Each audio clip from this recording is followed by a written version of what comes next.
cuando alguien tiene poder, o por mínimo que sea, va a utilizar para su propio beneficio, porque algunas personas son malas. Estábamos hablando precisamente del tema de la conciencia, de cómo el hombre civilizado en realidad ha hecho unas cosas atroces, cuando nosotros a la palabra o al concepto de civilización básicamente le apropiamos solamente cosas positivas.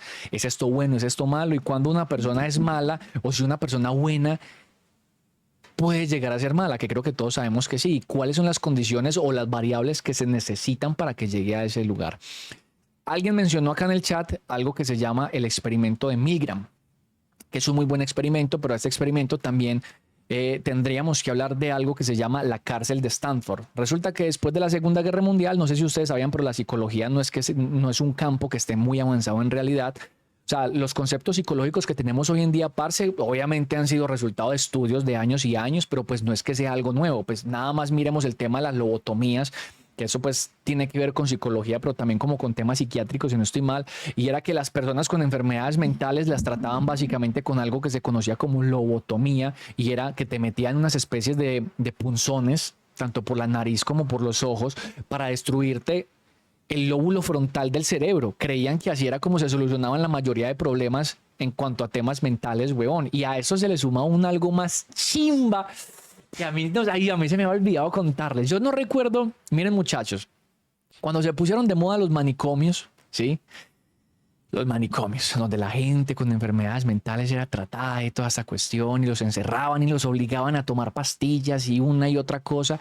No se sabía en realidad si en realidad se estaba trabajando en pro del paciente. En realidad la gente que entraba a esos lugares se rehabilitaba. O sea, en realidad estaban buscando una solución.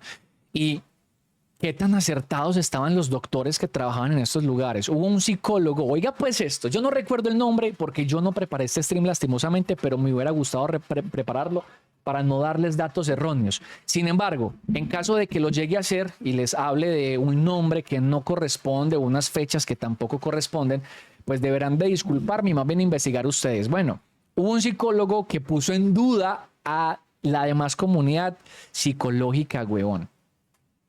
Perdón, la demás comunidad de psicólogos. Y él dijo, yo creo que esos maricas están haciendo las cosas mal, hombre. Sí, el man ganó el Nobel, creo que sí. Y entonces imagínate que los manicomios estaban llenos de personas, ¿no? Llenos de gente con enfermedades mentales, y él decía, no, a mí me parece que esa gente está haciendo las cosas mal, huevón, y voy a hacer un experimento muy breve, lo voy a comprobar. Imagínate que él contrató personas en general. Algunos de ellos eran actores, ¿cierto? Y actrices, algunos eran amas de casa, otros eran también psicólogos, eran compañeros suyos que simplemente querían participar del experimento y pues ver qué era lo que se iba a desarrollar a continuación. Pillen pues, parce. Imagínate que el man les dijo que se presentaran a estos centros y que dijeran que ellos creían que tenían esquizofrenia. Eso solamente es la muestra de cómo está o sea, de la manera en cómo está inexplorado el campo de la psicología a día de hoy. O sea, no crean que es que esto pues está avanzado, huevón, a pasos agigantados.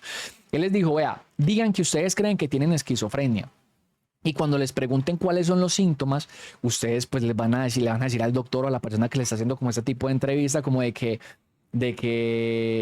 pues, tenés como una voz interior que te habla. No vayan a decir que la voz les dice que se maten ni nada de eso, sino simplemente como que la voz les habla, que ustedes escriben constantemente lo que les sucede en el día, como llevar un diario. O sea, saben que eran unos síntomas tan normales que cualquier persona se va a sentir identificada, tanto usted como yo, y no significa que estemos enfermos mentalmente. Entonces, eran unos síntomas tan genéricos, huevón, tan normales, que cualquier persona pues como los podría tener. Es algo muy normal, hermano. Resulta que a todos los ingresaron en el centro psiquiátrico, en el manicomio, para tratamiento por esquizofrenia. Todos. O sea, básicamente el doctor que los atendió escuchó los síntomas y dijo, sí, usted tiene esquizofrenia.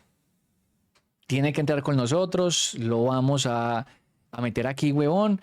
Este es el man, el psicólogo David Rosenhan. El señor se llamaba Rosenhan, de apellido Rosenhan. David Rosenhan. Entonces imagínate que todos ellos terminaron siendo diagnosticados con esquizofrenia, pero la gente estaba bien, o sea, eran personas normales que habían sido contratadas por el doctor. Sin embargo, el doctor en ningún momento les dijo finjan. O sea, él nunca dijo finjan demencia, finjan locura, no. Él les dijo, preséntense, digan esto y si los internan, pues que los internen y miremos qué más sucede. Cuando los internen, síganse comportando como ustedes mismos. O sea, normal, su día a día, levántese, se haga amigos, socialice con los demás pacientes, normal, sea usted mismo, pero pues escriba, por lo general escriba todas las cosas que usted está viendo, sí, como las cosas por las que está pasando. Marica, y así, dicho y hecho, huevón. Las personas continuaron y entonces los doctores se alarmaban, ¿no? Imagínate que la gente que lo supervisaba se alarmaban que porque presenta comportamientos, yo no sé qué putas, que porque todo el día escribe las cosas que le suceden. Presenta comportamiento bla bla bla, que porque intenta socializar con los demás pacientes, con los demás enfermos. Presenta, yo no sé, o sea, actuando como una persona normal y presentaba un montón de síntomas de esquizofrenia. Entonces, eso les empeoraba aún más como el diagnóstico, por así decirlo, y ellos también se tomaban las pastillas y toda la vaina. Irónicamente, según los estudios de este señor, y vuelvo y le repito, yo quiero armar un stream bien estudiadito para no dejar detalles en el aire. Los pacientes, que eran las personas que sí tenían enfermedades mentales, siempre se les acercaban y les decían, ¿cierto que usted no tiene nada? Les decían como, ¿cierto que usted no está enfermo? Usted no tiene nada, usted es una persona normal, ¿usted qué está haciendo aquí? Usted es un periodista, les decían así, o sea, así tal cual, usted es un periodista, usted vino a tomar nota de todo lo que sucede aquí. Pues los mismos enfermos sabían a simple vista que ellos no estaban enfermos, ellos sí eran capaces de detectarlo, pero los profesionales del área de la salud no, ellos no eran capaces, para ellos estaban súper enfermos, comportándose como una persona cotidiana, estaban súper, hiper, mega enfermos. Irónico, ¿no? Entonces, el señor expuso a todas estas clínicas, sacó el estudio y mostró que era lo que había hecho. Eso fue una alarma a la hijo de puta. Ay, no, parce, eso fue una alarma asquerosa, huevón. Que a este man cómo se le ocurre, que desprestigiar nuestro trabajo, que yo no sé qué. Y resulta que un hospital mental, pues uno de estos centros psiquiátricos o manicomios, pues yo no sé ni siquiera profesionalmente cómo llamarlo, le dijo que él era un visajoso hijo de puta, pues básicamente. Si hubiera sido de Medellín, hubiera dicho, es un visajoso hijo de puta prácticamente. ¿Y sabe qué? Mande los que quiera a mi hospital, que aquí somos tan profesionales que se los detectamos. Así tal cual. Y entonces David Rosenhan les dijo, listo, hágale.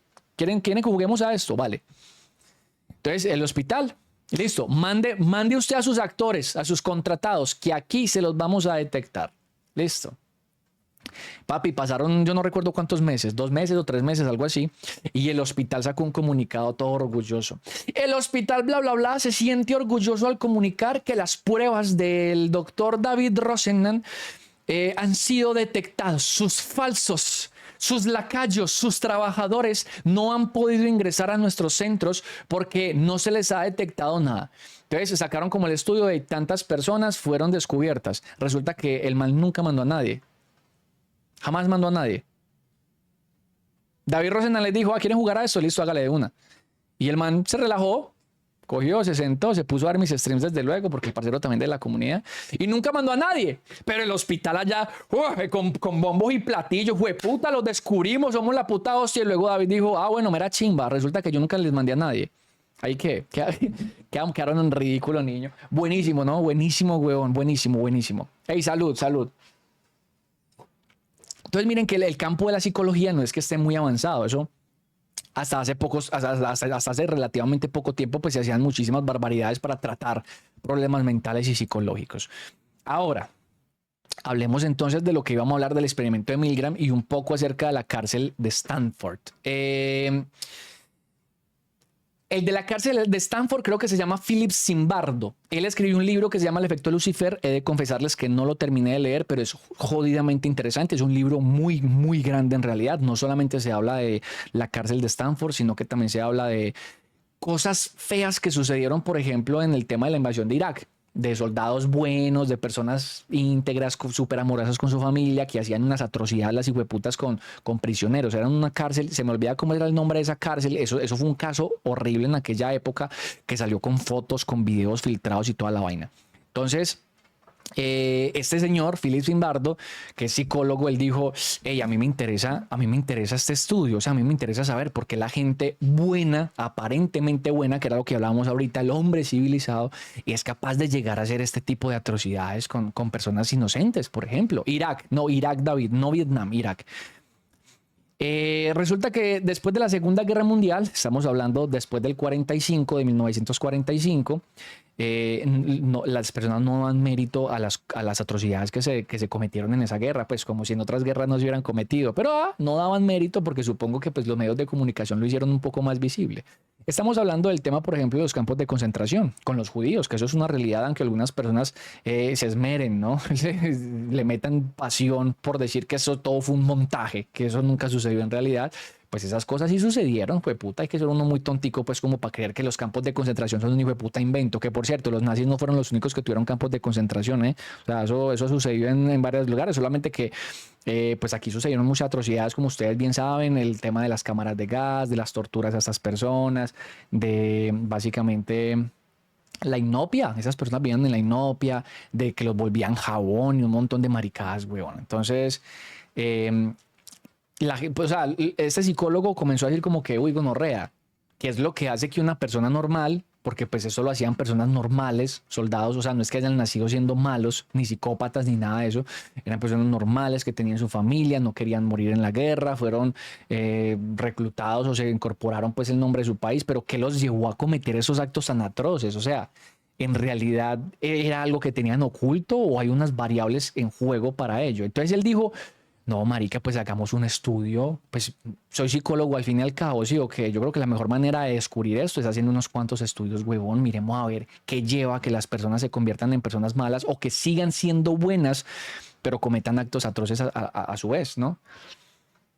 Y Philip Zimbardo creo que fue el autor, aunque en compañía de otras personas, del experimento de la cárcel de Stanford. ¿En qué consistía la cárcel de Stanford? Básicamente él quería saber por qué las demandas en Estados Unidos y en cárceles de todo el mundo, porque básicamente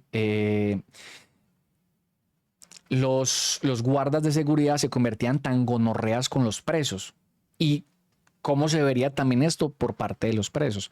El man obviamente pues él trabajaba como profesor en una universidad, en la Universidad de Stanford, eso por allá pues es repupi, creo que llama Palma Alto o algo así, eso es repupi, huevón. Es como muchos Provenzas, básicamente.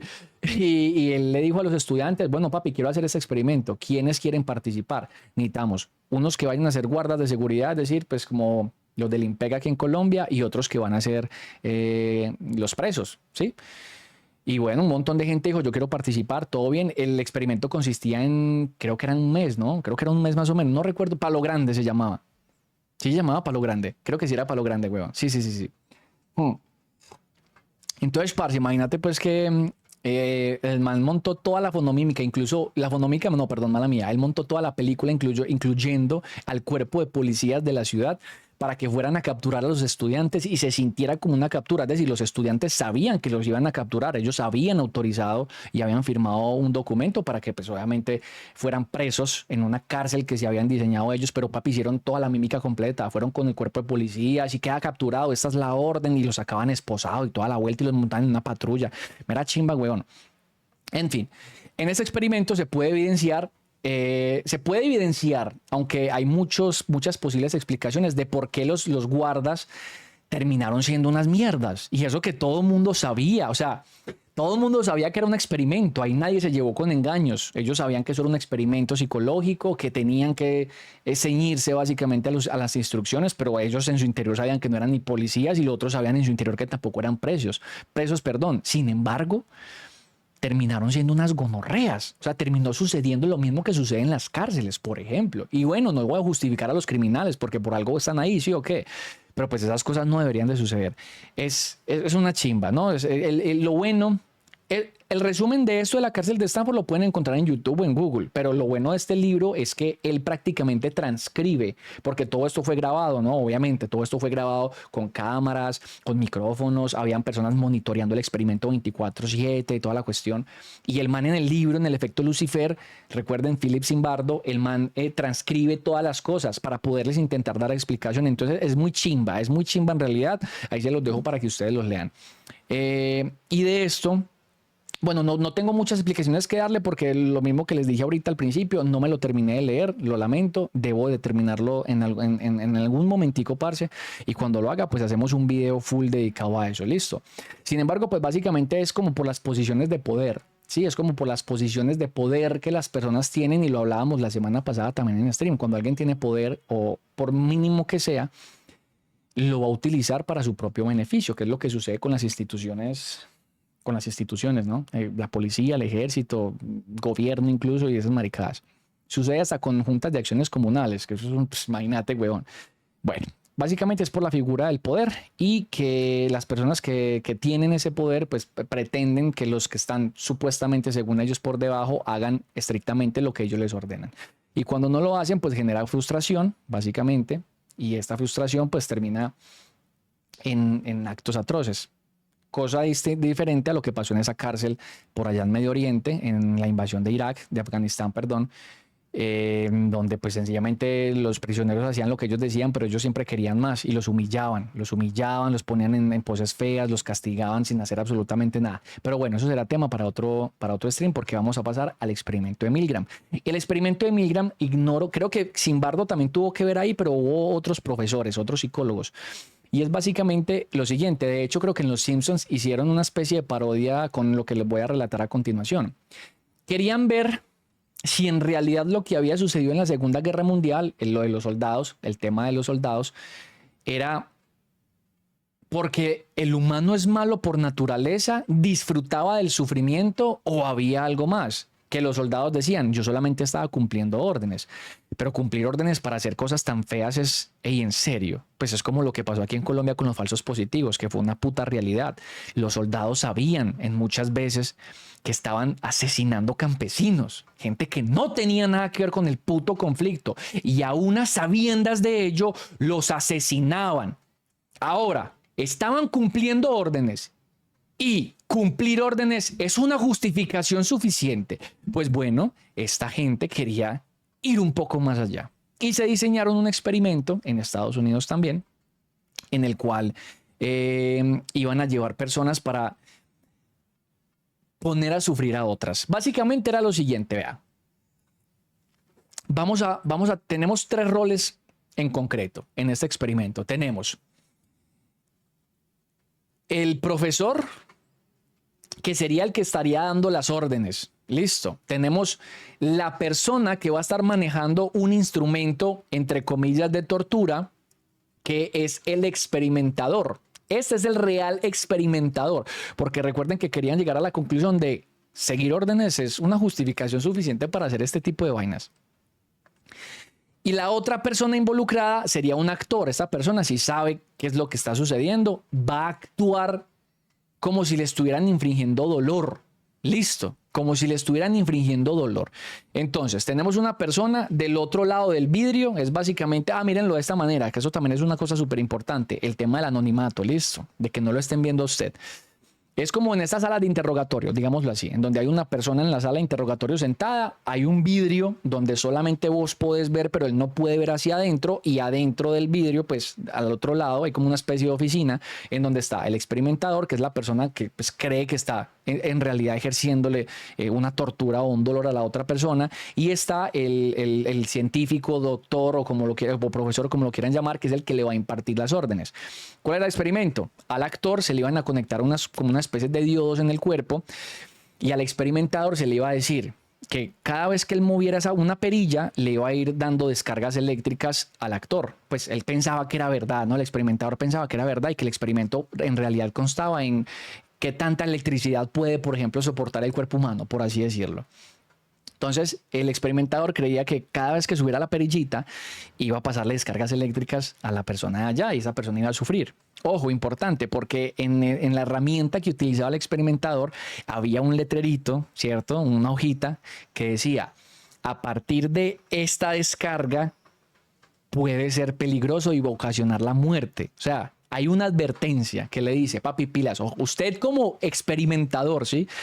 Tiene una instrucción que le dice, pilas, no ejerza más de este voltaje porque puede matar a la otra persona o la puede dejar bien dañada. Y tenemos al otro que le va a dar las órdenes, que también pues hacía parte como de todo el circo, ¿no? De todo el montaje. Traían a la persona, traían un montón de personas, ¿no? Entonces le decían como que comience a darle descargas. Entonces la persona le da descargas y el actor empezaba a actuar como, ¡ay! ¡Ay! ¡Ay! ¡Ay! Cada vez le subían un poquitico más y el actor pues obviamente hacía su papel, ¿no? Al fin y al cabo terminaba haciendo su trabajo. Yo lo que no recuerdo muy bien, y lamento no tener esa información, era si las descargas se tenían que ejercer cuando se equivocaba de alguna u otra manera el actor. Pero bueno, supongamos que no, supongamos que simplemente era pasándole descargas. Salud. Entonces imagínate pues que el profesor le empezaba a decir, listo, dele una descarga, se le daba la descarga, la persona sufría, dele otra descarga, súbale la descarga. Y la subían y cada vez sufría más y más y más y más hasta que llegaban al límite. Ojo, porque el actor se mostraba con mucho sufrimiento. Sí, güey, puta, me duele y cosas así. Cuando llegaban al límite que estaba marcado de que podría ser bastante perjudicial para la salud de la otra persona, el profesor les decía, súbale la descarga. Y a pesar de que ellos decían, pero aquí dice que es peligroso, no importa, súbale la descarga. La mayoría de ellos lo hacía. Hubo quienes se negaron y dijeron, no, negativo, yo no, pues nada, yo no lo voy a hacer. O sea, la vida de esa persona está en mis manos y yo no lo voy a asesinar. Lo quiere hacer usted, hágalo usted, yo no lo voy a hacer. Pero fueron personas fueron contaditas con los dedos de la mano. La mayoría de ellas terminaban accediendo a realizarle descargas que podrían llegar a ser nocivas para su salud. Aún encontrándose en un puto experimento, ni siquiera en la guerra, huevón, ¿no? Ni siquiera en la guerra. En fin. ¿A qué se llega básicamente con este estudio? Después de que se les preguntaba a las personas, pues después del estudio, o sea, después de que llevan a cabo la acción, ya se los llevan como a una salita para interrogarlos o más bien entrevistarlos y preguntarles por qué le dio un voltaje que podría terminar asesinándolo. Y muchos dijeron, pues porque el profesor me dijo que lo hiciera.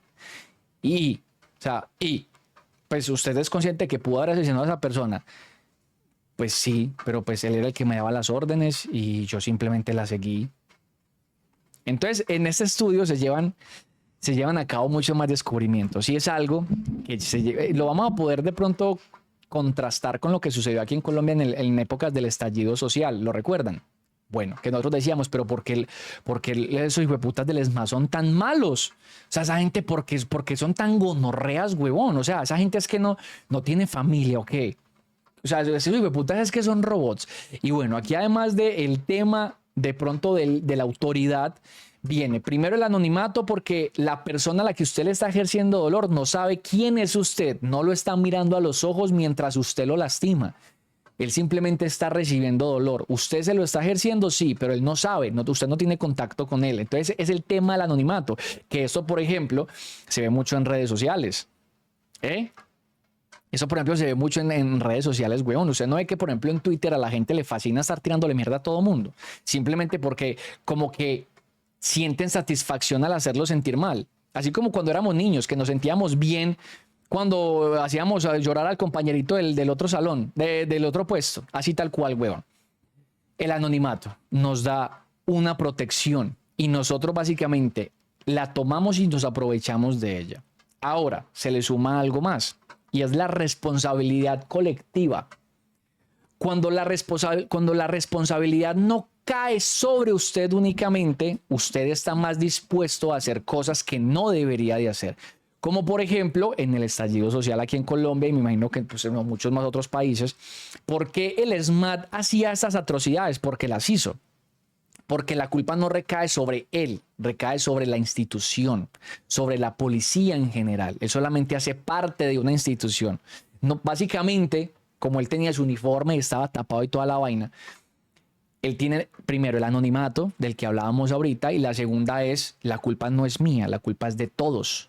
Es una responsabilidad colectiva y cuando hay responsabilidad colectiva son muchos más propensos a cometer faltas, a lastimar al otro, a hacer lo que no se debe. El ejército, cuando hizo esa cantidad de falsos positivos en esa época, eran los escuadrones completos los que iban y asesinaban campesinos, no una sola persona la que los fusilaba. No, era el escuadrón completo. Responsabilidad colectiva, no de una sola persona. Qué bueno, si hablamos de temas de conciencia y remordimiento de esas maricadas, pues sí, en su cabeza usted dice, yo fui el que hice eso. Sin embargo, parte de alivianar esa carga o esa culpa con la que usted tiene que tiene que tener, ese lastre que tiene que arrastrar, es, pero no lo hice yo solo, lo hicimos todos. ¿Se acuerdan cuando la mamá nos decía, ay, si su amigo va y se tira del puente, usted va y se tira? Si su amigo va y se tira del puente, usted no se tira. Pero si todos sus amigos se tiran, probablemente usted lo hubiera hecho, porque son todos. Ahí se dieron cuenta de eso, en donde, bueno, esa gente accedía a lastimar, aun cuando había una advertencia de que lo puede matar. O sea, accedía a hacerlo aún así, simplemente primero, porque alguien le estaba dando una orden. O sea, la responsabilidad no es mía. Yo simplemente estoy cumpliendo lo que él me dice. Y lo segundo, la responsabilidad no es mía, es de todos los que estamos acá. Y tercero, la persona no sabe que soy yo. Soy anónimo. Si pillan cómo funciona eso, huevón, tenaz, no, uy, tenaz, huevón, tenaz. Y bueno, eso sigue pasando. No es como que ahí lo descubrimos, entonces va a cambiar la humanidad. Va a cambiar, no, porque pues al fin y al cabo creo que es nuestra naturaleza, ¿sí o no? Y ser conscientes de esto es súper complicado, la verdad. O sea, ser conscientes de eso es muy complicado. La gente por lo general no le gusta pensar. No nos digamos mentiras. O sea, no hay que tener 4 dedos de frente, que yo tendría por ahí 2 manos, básicamente, para saber que a la gente en general, ¿no? Al común denominador de las personas en la calle no les gusta pensar. Y cuando me refiero a pensar es discernir, ¿no? Es tener profundidad en sus pensamientos, porque pues al fin y al cabo pensamos todo el día, en eso consiste nuestra vida. Me refiero a tener unos pensamientos profundos, autocríticos incluso, desarrollar lo que llamamos la verdadera conciencia, ¿sí? O bueno, los niveles de conciencia. A la gente no le gusta ese tipo de vainas, prefieren morir, prefieren vivir adormecidos, y saben que los entiendo, porque despertar es doloroso, mucho. No estoy diciendo que yo sea la persona más despierta del mundo, eso sería demasiada arrogancia por mi parte. Pero hay cosas que no me hubiera gustado saber ni entender. Y creo que algunos de ustedes también están de acuerdo con lo que acabo de decir. Entonces, a la gente en general en la calle no le gusta despertar esas conciencias. Precisamente por eso no desarrollan empatía. A lo que vamos. Precisamente por eso a la gente no le gusta, no, perdón, a la gente no desarrolla empatía. Por eso a la gente le importa un culo lo que le pase a su prójimo. Le importa un culo si su vecino está llorando porque no tiene nada de comer. Yo al menos estoy bien, ¿eh? Le importa un culo si sale a la calle y ve un viejito sin un pie vuelto mierda vendiendo dulces. Porque es que yo no necesito dulces. No, hijo de puta, es que no es el acto de que necesites dulces, es el acto de que el Señor necesita ayuda. Es precisamente por lo mismo, porque no desarrollamos ese tipo de conciencia. Y bueno, además de que sería genial que todo el mundo supiera acerca de lo que pasó con el experimento de Milgram, de Stanley Milgram, es que llamaba al man, si no estoy mal, sería brutal. Pero pues igual a la gente le importa un culo al fin y al cabo, ¿sí o qué? Salud. Qué gonorrea, ¿no? Porque eso básicamente nos demuestra que las cosas nunca van a cambiar. Y que ese famoso hombre civilizado no tiene nada de civilizado en realidad, no importa cuánto avancemos. Si la gente no se educa, huevón, si la gente sencillamente no le da importancia a lo realmente importante, pues las cosas van a continuar iguales. Y al fin y al cabo, esas son las personas que abundan en la calle. Esas son las personas que abundan en la calle. Y se niegan. Y los entiendo, marica, los entiendo, huevón. Lo decía Andrés Caicedo y sí, lo he dicho muchas veces, puede que suene a cliché. Andrés Caicedo, escritor, dramaturgo y poeta caleño. Bienaventurados los idiotas, pues de ellos es el reino de la tierra. Así tal cual, weón. Yo los envidio, la verdad. Se los contaba cuando en el video incluso quedó plasmado, cuando yo les decía a ustedes, cuando empecé a pasar por mis problemas de depresión graves, los realmente graves, que comencé otra vez a pensar en el suicidio y eso cuando estaba trabajando, que yo veía a la gente en la calle, weón, y yo los envidiaba y yo decía, ¿cómo son capaces? ¿Cómo son capaces de llevar esta vida hasta los 50, 60 años, weón? Yo prefiero morirme. Y los envidio porque uno los termina envidiando. ¿Para qué vamos a hablar mierda, weón? Quizás ese no es el mejor camino, pero pues es el que elegimos, ¿no?